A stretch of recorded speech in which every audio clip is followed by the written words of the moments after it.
Buenas noches y bienvenidos a la estación 33, transmitiendo terror desde el sótano del planeta. El archivo de hoy, compartido por Carl B 1961, nos habla de las herencias y legados que se nos dan por parte de nuestra familia. A veces tenemos que seguir reglas y costumbres sin saber por qué razón, aunque a veces averiguar la realidad es mucho peor. Los dejo entonces con algo terrible en el sótano de la casa de mi infancia. Parte 1. Hace 4 meses, mi madre murió tranquilamente mientras dormía a los 68 años. Su inesperado fallecimiento no me rompió el corazón. Llevábamos más de 20 años distanciados. Ni siquiera la había visto desde que me fui de casa por última vez, rumbo a la universidad. Tampoco la llamaba por teléfono, solo alguna que otra tarjeta de Navidad con un mensaje breve e impersonal. Mi madre nunca había sido una presencia muy cálida o cariñosa mientras yo crecía. En retrospectiva, creo que probablemente tenía algo que ver con que su propia infancia difícil como inmigrante irlandesa de segunda generación en una familia numerosa de clase trabajadora. También estaba su hermano mayor, que se había suicidado cuando ella solo tenía 10 años. Nunca nos habíamos llevado bien y habíamos chocado a menudo, sobre todo después de que yo entrara en la adolescencia. Probablemente debido a nuestras personalidades tan distintas. Mientras que yo había sido una persona arrogante, irreverente y sin complejos, ella había sido trabajadora, severa, fría y a menudo dura. Después de graduarme en la universidad en el 2006, me había trasladado a la ciudad para hacer mi carrera. Nunca había vuelto a visitarla, ni una sola vez. Como era su único pariente cercano vivo, mi padre murió cuando yo era muy joven. No tuvieron otros hijos. Heredé la casa de mi madre cuando ella murió. Era la misma casa en la que yo había crecido y también había sido la casa de su infancia. Ella y mi padre se la habían comprado a sus padres después de casarse. No me entusiasmaba la idea de poseer la casa. Tenía demasiados malos recuerdos de ella. Además, era una casa vieja y fea y siempre lo había sido. Una casa ruinosa de 2 plantas con más de 100 años de antigüedad en un vecindario de clase baja con casas decrépitas similares. Realmente había sido un buen lugar para vivir en otro tiempo. La zona en la que se encontraba había sido originalmente una de las partes más lujosas de la ciudad en la que crecí. Eso había sido antes de la Gran Depresión y la zona había entrado en declive económico muchísimo antes de que yo naciera. Diablos, incluso antes de que nacieran mis padres. No tenía ningún interés en conservar la propiedad y pensaba venderla. Pero antes de hacerlo, decidí volver a casa y echar un último vistazo al lugar donde había crecido. No tanto por nostalgia u obligación familiar, sino por la curiosidad de ver cómo había pasado mi madre en los últimos años de su vida, y también para ver si había algo que quisiera llevarme antes de que saliera a la venta. Mi trabajo me mantiene con las manos llenas, así que no fue sino hasta el mes pasado, 3 meses después de su funeral, cuando por fin encontré tiempo para escaparme y tomarme unos días libres.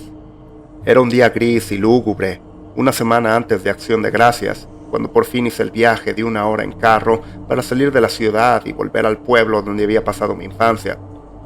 El viejo vecindario no había cambiado mucho. Seguía siendo tan deprimente y emprovecido como lo recordaba. Las mismas casas destartaladas, los mismos céspedes diminutos y descuidados, las mismas aceras llenas de maleza y grietas y las calles llenas de baches y mal cuidadas. Me estacioné junto a la acera y salí del automóvil. Me tomé un momento para contemplar la casa que no había visto en más de 2 décadas. Parecía aún más lúgubre y miserable de lo que recordaba de niño. Pintura despelándose, canalones caídos, cimientos desmoronados y ventanas agrietadas. Incluso en comparación con sus vecinos, casi idénticos y destartalados, destacaba aún más como un testimonio de toda la pobreza y desesperanza que había experimentado viviendo ahí. Todo aquello de lo que había huido a la universidad, jurando que nunca sería tan pobre como mis padres. Ya me estaba arrepintiendo de haber vuelto. Con un suspiro, subí de mala gana por el pasillo hasta la puerta principal y la abrí con la llave que el testamentario de mi madre me había dado después de su funeral. Entré y empecé a inspeccionar la casa. No había cambiado nada. En algún momento, mi madre había sustituido el viejo televisor analógico del salón por una moderna pantalla plana, Pero aparte de eso, todo parecía exactamente igual. Los mismos muebles raídos, las mismas chucherías horteras, el mismo papel pintado descolorido. Subí las escaleras y caminé por el estrecho pasillo, deteniéndome en la puerta de mi madre. La luz tenue del sol se filtraba a través de las raídas cortinas, iluminando el sombrío dormitorio. Me quedé mirando el colchón desnudo y hundido de la cama donde había muerto. Sus medicamentos seguían en la mesilla de noche. Permanecí ahí un par de minutos, pensando, y luego seguí adelante. Después, fue a mi antigua habitación. En algún momento, después de mudarme, mi madre la había convertido en un almacén. Mi cama y mi tocador habían desaparecido. Tampoco estaban los pósters que habían decorado mis paredes, las estanterías que habían albergado mis trofeos deportivos de la escuela secundaria. Siempre me pregunté brevemente si los habría tirado o los había guardado en el desván. Ahora contenían toallas de repuesto y artículos de aseo extra. El aire estaba mohoso. Me acerqué a la ventana desnuda y polvorienta y me asomé a la monótona tarde de finales de otoño. La casa estaba en silencio, aparte de mi propia respiración. Mi madre había muerto sola, en esta sombría casa. La casa aquella, a diferencia de mí, nunca había podido escapar. El aire estaba cargado de malos recuerdos. Aquí nunca había pasado nada bueno. Por fin he vuelto a casa, mamá, susurré, con la voz entrecortada al pronunciar la última palabra. Sentí el escozor de las lágrimas en los ojos. Aunque todavía no la lloraba como probablemente debería haberlo hecho, sí tenía una abrumadora sensación de pena y arrepentimiento por no habernos reconciliado cuando todavía habíamos tenido tiempo, o por haber estado más cerca durante sus últimos años. No había nada aquí que quisiera conservar. Salí de mi antiguo dormitorio y bajé las escaleras. No sé qué me motivó a bajar al sótano. Allí abajo no había nada que me interesara. Podía haber abandonado la casa en ese mismo momento o irme a casa. Tal vez fuera solo el deseo de investigar a fondo. Ya había revisado el resto de la casa y una vez que salí, supe que nunca volvería. La puerta del sótano estaba en la cocina, entre el refrigerador y la despensa. La abrí, encendí la luz y bajé los chirriantes escalones de madera hasta el fondo. El sótano se encontraba justo debajo de la cocina. Era una habitación pequeña, húmeda y de techo bajo, apenas más grande que un vestidor. Paredes de piedra tosca y suelo de hormigón débilmente iluminado por una sola bombilla desnuda. Estaba prácticamente vacío, salvo por la lavadora y la secadora, una estantería llena de artículos de limpieza y algunas herramientas viejas en un rincón. Miré a mi alrededor con curiosidad pasajera.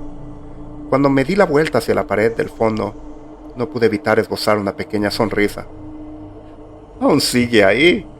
Desde que tenía uso de la razón, la pared trasera del sótano había estado dominada por un enorme mural de lienzo que representaban las siluetas negras de adolescentes de los años 50 bailando sobre un fondo blanco. No tenía ni idea de por qué mis abuelos, presumiblemente, ya que habían sido propietarios de la casa antes que mis padres, lo habían colocado ahí, tal vez como un intento poco convincente de añadir un poco de alegría a un espacio tan aburrido. Fuera cual fuese el motivo, seguía ahí después de tantos años, aunque ahora estaba muy descolorido, la tela sucia y carcomida por la humedad y los jirones del tiempo. Todavía sonriente, empecé a darme la vuelta para salir del sótano y de la casa, pero en el último segundo algo me llamó la atención. Me acerqué y me agaché para verlo más de cerca, sin comprender. La parte inferior del viejo mural se había despegado de la pared y se había curvado unos centímetros con el paso de los años, probablemente debido a la humedad del sótano, y lo que se veía no era piedra desnuda, sino madera. Me quedé mirando con curiosidad. Agarré el borde deshilachado del mural y tiré más hacia arriba. El lienzo podrido se rasgó un poco y dejó al descubierto más madera. Durante un segundo no entendí lo que estaba viendo. Entonces caí en la cuenta y me sorprendí. Era una puerta secreta, oculta tras el viejo e insípido mural desde hacía solo Dios sabía cuántos años. Una docena de preguntas se agolparon en mi mente tras este descubrimiento. Principalmente, ¿qué había escondido esta puerta? ¿Por qué estaba escondida? Y lo más importante, ¿qué había al otro lado? En un arrebato de excitación, tomé el mural y tiré de él con todas mis fuerzas, arrancándolo completamente de la pared trasera del sótano y dejando al descubierto la puerta oculta. Me quedé ahí, inmóvil, mirando fijamente. La puerta parecía antigua, incluso más que la propia casa. Era redondeada en la parte superior, construida con gruesas y pesadas planchas de madera unidas con bandas de hierro. No tenía manija, sino un gran tirador de hierro. Parecía la puerta de un castillo medieval. Un candado antiguo, pero de aspecto relativamente moderno, estaba sujeto a la cerradura que la fijaba a la pared. Pero lo que más me sorprendió no fue tanto la puerta en sí, sino el gran sobre de papel manila que le habían pegado con grapas y cuidadosamente impreso en letras descoloridas. En el sobre estaba mi propio nombre y un mensaje en grandes letras de imprenta: «Por el amor de Dios, nunca abras esta puerta». Saqué el sobre y lo examiné de cerca. No parecía que lo hubiera dejado ahí recientemente. Parecía llevar ahí mucho tiempo, años, quizá incluso décadas, tal vez desde que yo era muy joven. Reconocí la letra como la de mi madre. Había algo dentro del sobre. Parecía algún tipo de documento. Miré el sobre y su ominosa advertencia: «Por el amor de Dios, nunca abras esta puerta». Luego miré la puerta misteriosa, la puerta de aspecto antiguo y fuera de lugar que había permanecido oculta en la casa de mi infancia durante todo este tiempo, y luego volví a mirar el sobre que tenía en las manos. Tenía muchísimas preguntas. «Por el amor de Dios, nunca abras esta puerta». Así que, por supuesto, como todo un imbécil, antes incluso de abrir el sobre para examinar su contenido, había caminado hacia la puerta que se me había ordenado explícitamente que no abriera nunca, mi primera prioridad, a pesar del amor del Ser Supremo. Pero en realidad, ¿quién podría culparme? ¿Quién, en mi posición, habría podido resistir la tentación de actuar en oposición directa a un edicto tan grave, independientemente de las posibles consecuencias? La curiosidad mató al gato, ¿verdad? Había una puerta cerrada en mi antigua casa que había permanecido en secreto toda mi vida. Obviamente, se había mantenido en secreto por una razón. Dicha razón estaba casi con toda seguridad detallada en lo que mi madre me había dejado en el sobre. Podría haberme tomado el tiempo de mirar el contenido del sobre para encontrar una explicación, pero, francamente, no me apetecía tomármelo. Necesitaba una satisfacción inmediata. Quería resolver este enigma de la manera más directa y rápida posible. Necesitaba abrir esa maldita puerta. Miré el candado. No parecía probable que encontrara la llave después de tanto tiempo. Además, al mirar más de cerca, me di cuenta de que el ojo de la cerradura había sido rellenado con soldadura, lo que hacía inútil registrar la casa. Miré las herramientas viejas y oxidadas que había en un rincón del sótano.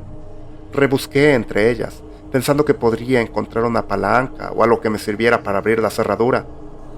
En lugar de eso, encontré algo aún mejor: un cortacadenas grande. Perfecto. Abrí la cortadora y sujeté las cuchillas al grillete del candado. Con un poco de esfuerzo, pude romper el candado.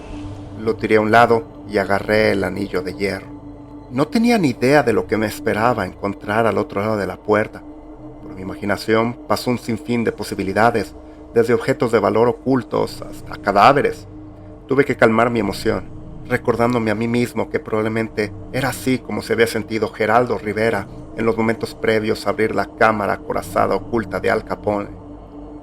Dudé un momento, preparándome para el descubrimiento que estaba a punto de hacer, y luego tiré con fuerza. La puerta se abrió con sorprendente facilidad, teniendo en cuenta que debía de llevar cerrada... Bueno, solo Dios sabía cuánto tiempo. Las bisagras se movieron suavemente y sin hacer mucho ruido. La abrí del todo y me quedé mirando a través de la puerta. Nada. Nada más que oscuridad. Una negrura absoluta. Saqué el celular, encendí la linterna y apunté hacia la oscuridad, pero no iluminaba nada. ¡Mierda! Pensando que la luz del celular simplemente no era lo suficientemente potente, corrí escaleras arriba y busqué frenéticamente los armarios y cajones de la cocina hasta que encontré la gran Maglite de 4 celdas que recordaba de mi infancia. Una linterna larga y pesada con un potente haz de luz. La encendí para probar las pilas, vi que funcionaba y volví corriendo al sótano. Dirigí la luz hacia la puerta y me quedé sin palabras. El haz de la luz de la linterna no reveló nada en el oscuro espacio más allá del umbral, No proyectaba un círculo luminoso sobre la pared trasera de la habitación secreta, ni revelaba nada de lo que ésta pudiera contener. El haz de luz parecía extrañamente difuso. El haz no parecía penetrar en la negrura ilimitada, sino ser absorbido por ella. Era como apuntar una linterna al cielo nocturno, como si no hubiera nada sólido en lo que fijar el haz de luz. No le encontraba sentido. Lo que veía era imposible. Ahí, de pie, contemplando aquel abismo sepulcral, tenía la impresión de estar contemplando un vasto espacio sin luz de enormes proporciones desconocidas. Un espacio que parecía desafiar ilógicamente las dimensiones físicas de la casa de mi madre. Sentí un repentino caudal de espanto y horror existencial, algo cercano a la locura. Me sentí como si estuviera mirando a través de una puerta hacia el vacío negro y sin Dios de la existencia que debe existir más allá de los confines del universo. Un lugar donde nada existía, había existido o existiría. Era como mirar la boca del infierno. Durante unos segundos, ni siquiera percibí la voz, pensando que tal vez solo la había imaginado. Pero entonces, volvió a pronunciar mi nombre. Robert. Era la voz de mi madre. La reconocí claramente, aunque hacía más de 20 años que no la oía. La voz de mi madre muerta, susurrando mi nombre desde el negro abismo más allá de la puerta. Me invadió un repentino terror primitivo tan intenso que el pensamiento coherente me resultó casi imposible. Empecé a temblar, ni siquiera podía respirar. La voz volvió a hablar débilmente, como si lo hiciera desde muy lejos, pero era inconfundiblemente la de mi difunta madre, y la súplica urgente que contenía también era inconfundible. Robert, por favor, ayúdame. Esto no podía ser real, dijo una parte de mi mente que intentaba mantener la cordura y dar sentido lógico a lo que estaba ocurriendo. No puede ser real, tenía que estar soñando. Por favor, Robert, ayúdame, suplicó la voz incorpórea, implorando desesperadamente. Ayúdame, hace tanto frío y está oscuro aquí.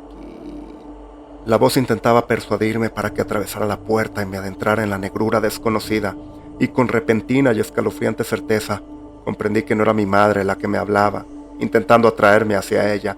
Por favor, Robert. Mi parálisis se quebró. Alargué la mano repentina y compulsivamente hacia la puerta y la cerré de golpe, bloqueando aquella horrible oscuridad antinatural. Inmediatamente, la voz enmudeció. Jadeando, con una repentina descarga de adrenalina, cerré el aldaba. Mis ojos recorrieron el sótano. El candado estaba destrozado, pero encontré un destornillador entre las herramientas viejas y lo introduje en la aldaba, asegurando la puerta. Luego, corrí escaleras arriba, deteniéndome solo el tiempo suficiente para tomar el sobre aún sin abrir de mi madre que me había enviado. Huí de la casa, salté a mi automóvil y me marché, y no he vuelto desde entonces.